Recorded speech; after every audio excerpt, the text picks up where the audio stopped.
Guerrilla Economics, a dramatic reading. The core of my argument is by no means original. In fact, it's something so unoriginal that the only way to find it surprising is to actively deny and ignore its existence on a daily basis. Its most notable characteristic is its striking absence in almost all mainstream economic debates, constituting nothing less than an invisible 800-pound gorilla in every newsroom, boardroom, and living room in the modern world. But what's really strange is how people are constantly talking about this gorilla indirectly and non-ironically, as if it were a trained monkey that existed solely for their amusement. The interesting thing is that this gorilla is really smart. In fact, he's smarter than any person. But that doesn't really matter because he doesn't need to think or communicate with us lowly mortals. You see, he's even bigger than the food chain. Human beings are about as relevant to him as a zookeeper is to King Kong.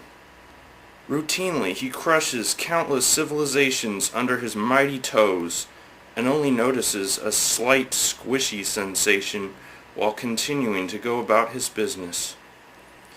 But what exactly does an invisible 800-pound gorilla do, you might ask?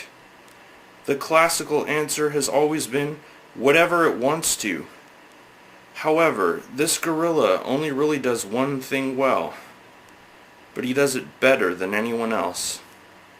He grows. Yes, that's right. He eats our fast food, he drinks our booze, he drives our cars, and he smokes our cigarettes. And guess what? He doesn't pay us a penny for any of it. He charges it all to his credit card. Credit backed exclusively by his own girth. The bigger he grows, the more he's worth. The more he can borrow to feed his insatiable appetite. That is until he eats the entire earth. Then he will have no other option but to start eating himself. Then again, that's really what he's been doing all along. Kind of makes you wonder what it is that we all see in this gorilla, to keep thoughtlessly feeding him the fruits of our labor, even while he forces us out of our homes, our jobs, and possibly even our lives. Maybe it's time for an intervention. Maybe it's time to stop feeding a gorilla that's already grown so fat that it's no longer under our control. Just maybe.